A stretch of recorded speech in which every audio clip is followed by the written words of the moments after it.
All right, we are live on socials. Let me go live here on Instagram.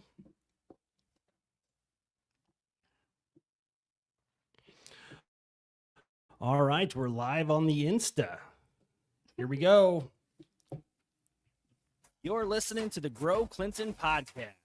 Grow Clinton is a 501c6 nonprofit economic community development and tourism organization based in Clinton, Iowa. For more information, visit growclinton.com. Again, that's growclinton.com. Now, back to the show. What's happening, all you lovely, beautiful people out there in podcast land? Welcome back to another episode of the Grow Clinton podcast. This is episode 101, recorded on the 16th day of April 2025. I am your host, Andy Sokolovich, President and CEO of Grow Clinton. As always, joined by Jenny Home. Jenny, what's happening? We have a couple of new members. Couple of new members. Who do we have joining us at Grow Clinton? XL NDT, and that's out on Lincoln Way. What they do is underground testing for different companies that have pipelines or underground equipment that they don't have to dig. Then they can just go down and look. Okay, very cool. Scope it out. And then also River City's heating, air conditioning, and refrigeration in Savannah. Awesome. Well, thank you so much for your continued support.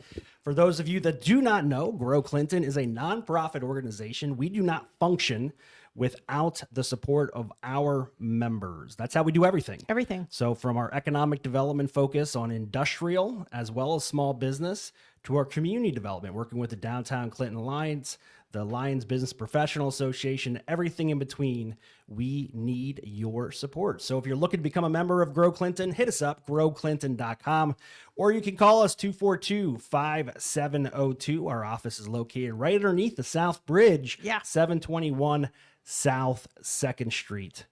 Speaking of members. Yes. You know what I love? What?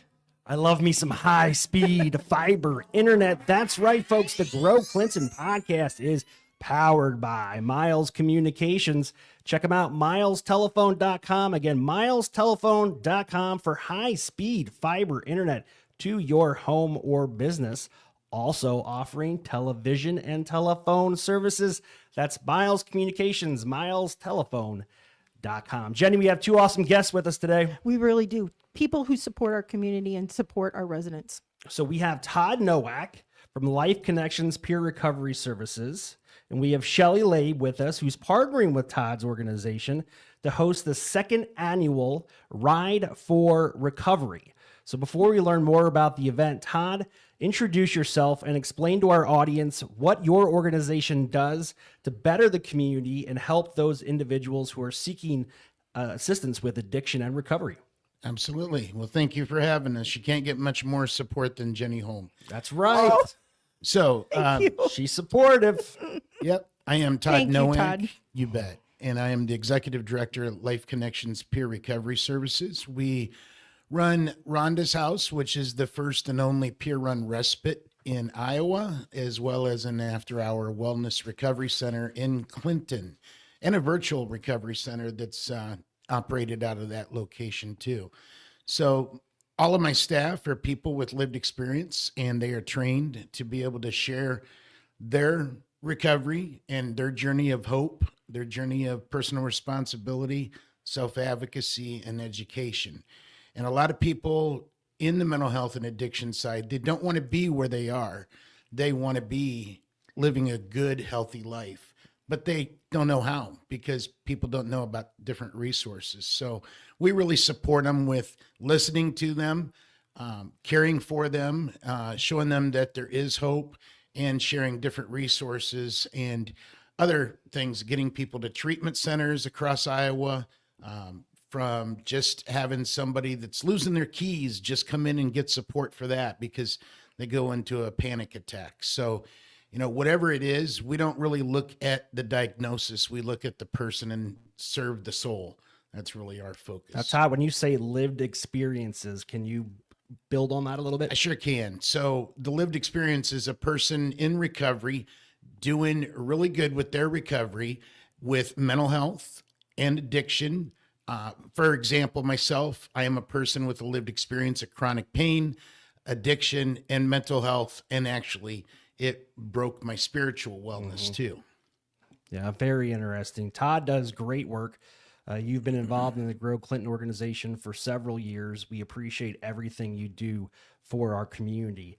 Now, one of the things you have coming up is the second annual Ride for Recovery in memory of Keaton Olson. Shelly, Keaton was your son. Yes. And do you want to share a little bit about his story and why this is so important to you? Yes, so I met Todd last January. We were collaborating on hosting a Ride for Recovery at Legends. And shortly after we had started planning for that ride, my son Keaton, at the age of 19, died from fentanyl poisoning. And so I'm here to hopefully raise awareness, hopefully help some other families so that no one has to fall Yeah. to this crisis. I Which think is a it's- huge epidemic in our. It really is. And I think Shelly is amazing to step forward and in grief and in, the situation to step forward and say, I want to do something to help. I want this to change. Yeah. You can always, turn into yourself and just, which I'm sure you've had days like that too, but or lots Many of of times. days. Yes. It's But- very important to tell the story. Right. Reach out. That's the best way to live on the legacy of your child and ensure that other parents don't experience the same heartache and sadness that you're having to go through with the loss of Keaton. Now, the Ride for Recovery is scheduled for Saturday, May 17th of this year, 2025. Shelly, you are also the owner and proprietor of Legends Draft Haus at 2118 Harrison Drive here in Clinton, Iowa. That's where the ride's going to start. Todd or Shelly can jump in. What are we expecting on that day for the second annual Ride for Recovery? So registration starts at 11 a.m. at Legends, and then you can stop in, have some refreshments while you're waiting. Todd usually gives out some items for everyone, and then you can also order T-shirts and be picked up that day as well. And then we typically say a prayer before we head out on our ride, and then our first stop will be Poopies in Savannah, Illinois. Very good. Now, Todd, this is often known as like a motorcycle ride. However, Jeeps, cars, pickup trucks, anybody with a set of wheels under them is able to participate, correct? Yeah, if you have a set of wheels and a license plate, come on out. And it's Yeah. all the way up to Galena. Is that right? Yeah, we like Shelly said, we go to Poopies, then we go to Hanover. There's a bar there, Bootleggers, and then we'll go to East Dubuque, Galena area. There's a stop in East Dubuque. We'll go down across the river to Dubuque, Iowa, and go to Bellevue, and then back to Legends around 5:00. That's so beautiful. That's such Yeah, a it's beautiful great ride. Mhm. And then after you return to Legends, you can expect some additional action, silent auction items, raffles, food, and then live music presented by Brooke Byam, correct? Correct. Very nice. What do you have for silent auction items in the raffles? Oh my goodness. Well, again, we'll have things from Legends because Shelly always supports us like that, and Poopies. We have tailgate and tallboy tickets. One pair. Well, there's two pairs. One pair comes with a hotel stay and buffet at the casino. Who, you can't beat a deal like that. Wow. Another one is a brand new deep freezer donated by Zirkle Box as a sponsor, and Chris McCullough Farms half hog together Very nice. goes there, as well as just golf outings at 3 different golf courses right now. I mean, there's so many things. Harley Davidson has done stuff. The motorcycle clubs of the Quad Cities have done stuff. Hell's Our Home, Broken Spokes, because we all see people in mental health. And the one thing I can say about Shelly, we were getting close in the beginning, and then this happened with Keaton, and we grief is not like it's over at a certain time. Grief is ongoing, and self-care when it comes to grief is very important. And I think that Shelly does a really good job at self-care. And I think the next thing that we do, that Shelly does to, really help our self-care is giving the self-care to others. And, this has driven Shelly to hold a group once a month at Legends upstairs. And, it doesn't matter what it's for. If it's because you lost a loved one to overdose, suicide, if you've lost them to cancer, if you just lost a person, period. I mean, there's a grief cycle there. And, when we're able to take care of ourselves, then we can be stronger to take care of others. And that's the one thing that my staff, when I interview a staff, that's one thing I look for is, how do you handle your own self-care? Because if we don't take care of us, like on the airplane, if we don't put the mask on us first, we're not able to put it on anybody else. And I know almost everybody knows Shelly, and she's, a powerhouse. She does so much stuff. She's so busy all the time, but that doesn't mean that every day you feel like that. And so it's really great that you've started a group that meets at Legends. And how often do they? The first Monday of every month. First Monday of every month, and what time? From 6 p.m. to 8 p.m. Ooh, that's great. Because then on the days that you don't feel like you can, you're not a powerhouse or a pack of dynamite, you can get that support. And I bet that means everything. It is amazing. Audrey Thayer is, she's our host, and she comes with a lot of great ideas and recommendations for grief. And it's not just grief, it's divorce as well. I mean, there's so many different, ideas for people who can cope on a daily basis, no matter what type of what they're struggling with. Life can be difficult, and our good friend Sean Feltz from Speak Out Against Suicide is watching this broadcast. So Sean, thank you so much for chiming in. But Speak Out Against Suicide is a phenomenal organization with an office located just off of Washington Boulevard in Comanche, Iowa, right down from Clinton here. And she does some great work, and she has an event coming up this weekend. And I want to say something about not just Sean, but Speak Out Against Suicide. So one of the things, we've grown as a good brother and sister with Speak Out Against Suicide. They got great people there. Sean's great.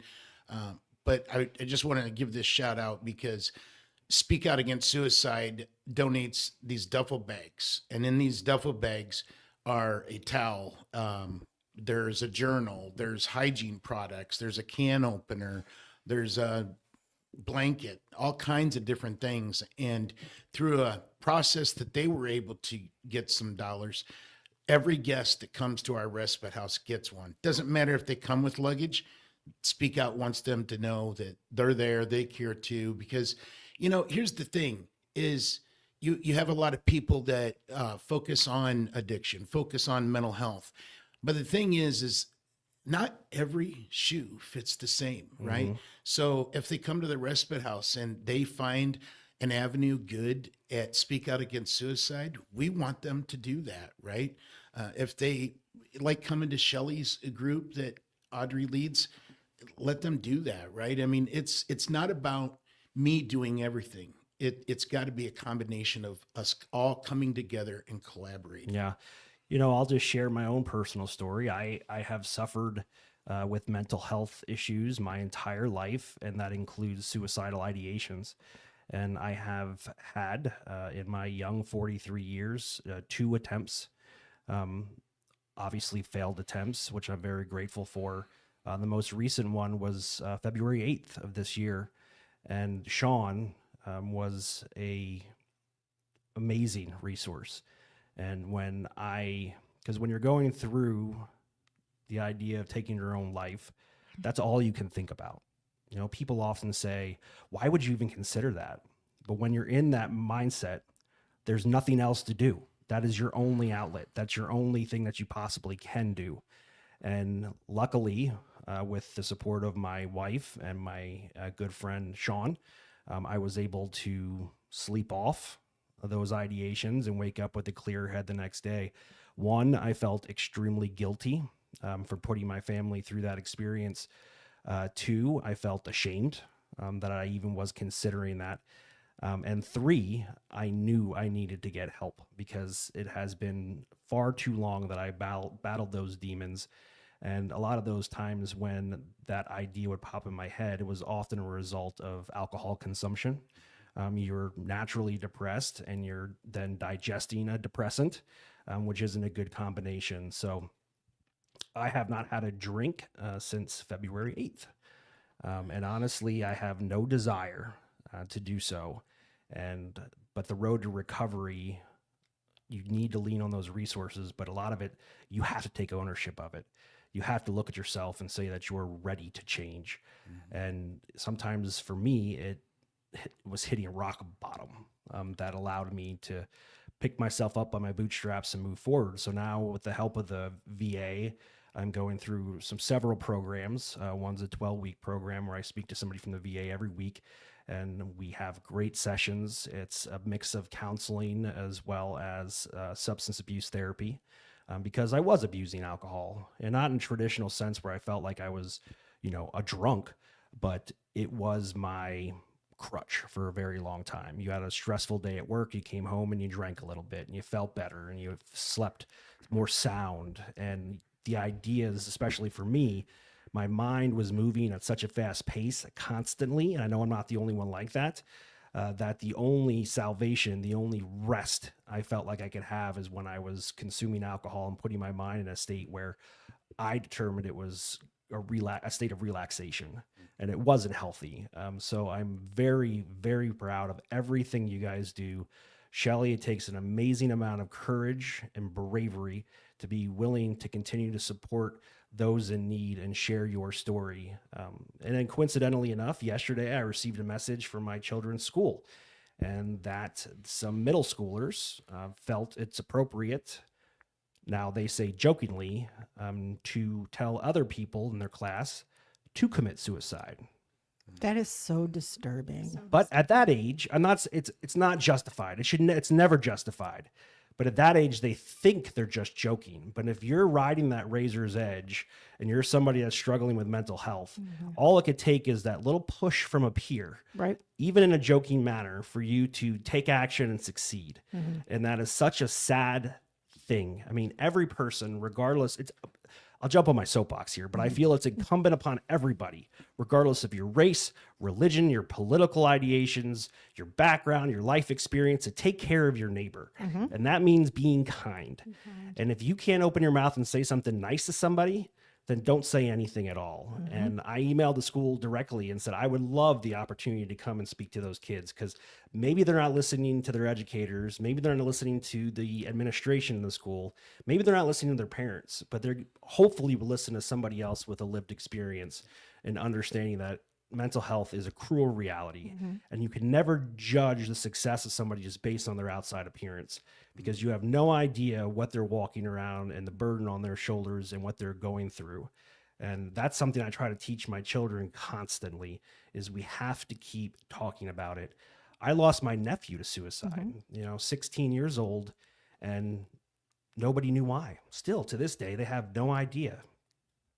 You just don't know. Good grades, Right. good athlete, no idea. And it's not the whole idea that somebody would feel like they need to do that. It's why and how they got there. And the whole thing is they're there. So just be nice and be understanding and be kind, do what you can. And you just never know what somebody is going Right. through or how they feel. And how can that come out of your mouth to tell somebody to do that? It's like pointing a gun. You should never do But that. it's consistent and it's constant, especially from social media, the understanding that these children cannot escape it, because Right. bullying occurs normally on the school grounds. Now, through social media, it's 24/7, 365. Right. If somebody wants to find you and belittle you, they're going to find a way to seek out your social media profile and do it in a way that's impactful, and it hurts and it stings. And I discipline my children, but when it comes to stuff like this, they know I don't screw around. If I ever hear anything coming out of their mouth belittling somebody else or Right. encouraging them to take their own lives, they better start running and running faster than I can and faster than my truck can drive, Yeah. because I will find them. And I just hope it never gets to that point, because we are living in a society right now where, regardless of the political climate, I mean, there's a division, and people have forgot how to be nice to each other and just be kind human beings. So Todd and Shelly, in your group and in your job, how many people do you see who are so affected by like internet and the online stuff and the maybe bullying and lack of understanding? Yeah, I mean, I've seen it where people do that. Actually, I just yesterday was talking about a situation with somebody that, shared a little bit too much on the social media about another person, and, got a call about it. And it's really sad because, That's the thing. I think, Andy, thank you for being vulnerable and sharing your story. But I think too that people really need to be educated a lot more about this and just quit the judging, right? And I think about this, you know, in the social media aspect, but Andy made me think of something else, and that is that, you know, I had some places where we had asked for donations of alcohol, and they're like, well, how are you doing a ride for recovery and you're wanting alcohol? Well, because they don't understand the difference between managing and addiction, you know, the abuse and the managing. And I'm a person, like I said, addiction of drugs and alcohol. So I do drink every now and then, but I know when I walk in somewhere with the intent to drink that I know I'm going to either have 3 or I'm going to have 4 and be done. And there's a difference in that. And people need to be educated about that too. So, you know, the thing with the bullying, I've seen it too in domestic abuses at the respite house and the recovery center. I've seen it verbally without the person there talking to another person about them. And, you know, we have a motto, it's nothing about us without us. And we don't put up with that. Right. And Shelly, I think that's great for the grief group that you have because it's a shared experience. And I know It is. people who go through grief, a lot of times they don't know what to say. They don't. And they'll say, well, life goes on, or you'll feel better, or you're strong. You know, that's always my favorite. You're strong. strong. It's like, okay, I don't know how strong I can be all the time. But so then you have people in your group. Again, that's when? The first Monday of every month, And that's 6 to 8. 6 to 8 p.m. And so you have people in that group who are telling you, I know how you feel. I've been through this. So Absolutely. at different stages, so different support levels. Right. Yes, correct. And I think for the most part, there's such a stigma that comes with addiction. Unfortunately, addiction does not discriminate. My son was only 19 years old. He wasn't a lifelong addict. He simply fell into the hands of The wrong group the of wrong, kids. a friend, someone who he thought was a friend who sold him some pills to, like you said, Andy, make him feel better, to kind of make the pain go away. Tragic. And unfortunately, he didn't wake up. That's No. unconscionable. I mean, and it's hard to understand how a mom goes through it. Yeah, and it can happen to any family. It can. Yeah, it's tragic. It really is. And, you know, a lot of people just assume I have not been impacted. It's not going to happen to me until it does. Right. That's right. And then your life changes forever. Forever. And so it's incumbent upon everybody again to take care of their neighbor. You know, this book has been around for a very long time, and I feel bad that I just noticed it. But my doctor, after a session, sent me this link, and it's called "The Boy, the Mole, the Fox, and the Horse." It is a very short story. There's lots of pictures in it. But this author and artist, Charlie McKessie, wrote this book again called The Boy, the Mole, the Fox, and the Horse. And through this short story, the boy is introduced to those characters. And through the conversations he has with those characters, they identify how each of them makes an impact on this world, a positive impact on this world, regardless how big you are, you know, the mole versus the horse. And it's just a really quick read. If you want it again, it's called The Boy, the Mole, the Fox, and the Horse. You can get it on Amazon. There may be some copies floating around here in town, but that's one that I just raced through it in about 10 minutes, and it's made a huge impact on me. So there's resources out there, and you can never, like Todd said, you can never judge somebody by the way they choose recovery. Right. If somebody takes an aggressive stance against, like me, not consuming alcohol, then, because a lot of times people will ask, why aren't you drinking? You used to be fun, Andy, right? You still are fun, Andy. But that's my point, is I still can be fun and outgoing, void of the impact of alcohol. And I don't judge anybody that's drinking. I don't judge anybody that does things that maybe they're not proud of. But if they ever get to the point where I feel like it's negatively impacting their life, I want everybody to know that whether it's Todd or Shelly or Jenny or myself or the entire Grow Clinton team, we are a resource as well. So please come to us, and we'd be happy to connect you with anybody, because you get one shot at this thing called life, Right. and then it's over. So take full advantage of the time that you are given. And one thing I really like is this Ride for Recovery, because it's It's a celebration of people who have success stories. It's a celebration of the lives that are involved. It's remembering people that we love. And it's a great way to get community together and be positive, be happy, have some fun, and raise awareness for something that's really important. Yes. Very important in Clinton for sure, and the area. You bring up a good point. I want to throw out there to people if they're interested. And until the 25th of this month, we can get them. And we're doing a remembrance banner with the people's lost loved ones, whether it's, mental health, addiction, if it's somebody that died because of cancer or overdose or whatever. Suicide. Yeah, suicide.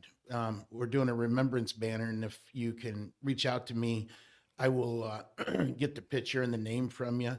I'm just asking for a small donation. If they don't have it, I'm not going to worry about it. We're doing that and reading names, and we have people lined up to come. I know Representative Norland Mumpson's coming to speak. Senator Mike Zimmer. I'm trying to get the governor or lieutenant governor, but I haven't heard back from the scheduler. And some people with lived experience and family members too. So It's that support. All right, guys. Well, one more time, Saturday, May 17th, the second annual Ride to Recovery. Starting locations, Legends Draft Haus here in Clinton.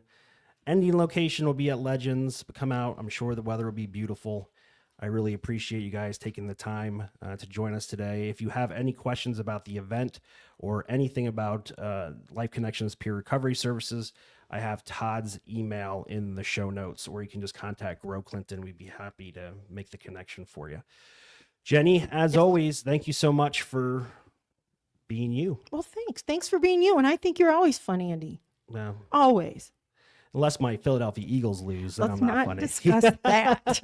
All right, folks, that's been episode 101 of the Grow Clinton podcast. My name again, Andy Sokolovich. This episode was recorded on the 16th day of April, 2025. Until next time, stay awesome.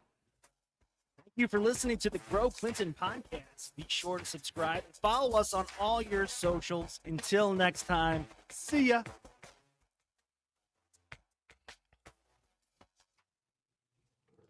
Stop this. We're still live. Goodbye, everybody.